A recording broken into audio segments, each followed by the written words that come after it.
When I was 10 years old, something happened to me that would literally change my life forever. And I'm now 50, and I think I can say that with confidence. My brother was killed. He was 17. He was living in England. We were living in England and we had just moved to Australia, and he was finishing up school in about 6 weeks, and then he was going to join us. And as part of that boarding school experience that he was in, because we were in Australia, they had a rule for seniors that if you were going to leave the compound over the weekend, you needed permission from your parent. My brother reached out to my dad in Australia and said, oh, look, there's this party that I'm wanting to go to. I'm going to go with my friend, and there's a girl there that I really like, and, I want to talk to her, and, was really excited to go. My dad was like, you know what, he's a good kid. He's responsible. He's a strapping young man going with a friend. It should be fine. And so he let him go.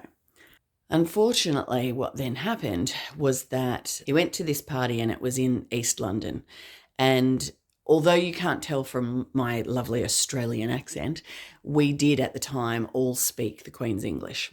And so when he went to this party, they were all young teenagers. The father of the house, he came downstairs at one point and he sort of said, listen, guys, it's getting a bit rowdy. It's getting a bit loud. It's late. We're going to start getting complaints, and he looked over, and my brother happened to be standing next to the stereo, and he said, you turn it down, mate, please.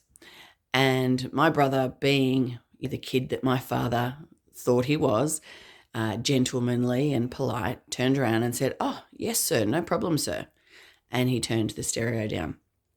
Now, unfortunately, some of these Cockney lads heard that exchange and then obviously saw him turn the music down, and they started on him, mimicking him. Oh, yes, sir, no problem, sir, all that kind of stuff.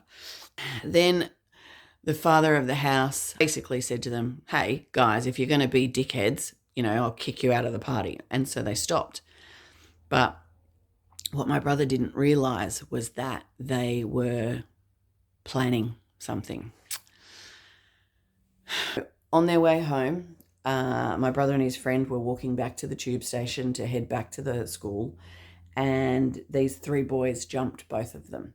The other boy was found unconscious under a car with both of his kneecaps on the other side of his legs. And my brother, whose father was a boxer in his youth, had taught his son to box, he tried to fight back, which just meant that all three of them were on top of him. And they kicked him in the head. If they had kicked him in the head with hard shoes, his skull would have cracked, and that actually would have been a better scenario. But because they kicked him in the head with sneakers,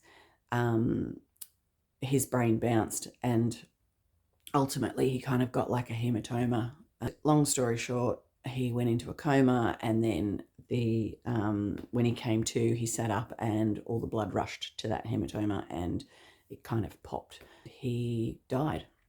A lot has happened to me in my life, and there's more stories to tell. I'm telling this story because there are people out there who have had bad things happen to them. And no doubt, like I have had myself, they have many moments where they think, I just can't keep going. The thing is, you do. The problem is that you learn to adapt, whether that's through hypervigilance, calibrating, being numb, doing things that keep you numb, like drinking too much or eating too much chocolate or sleeping a lot.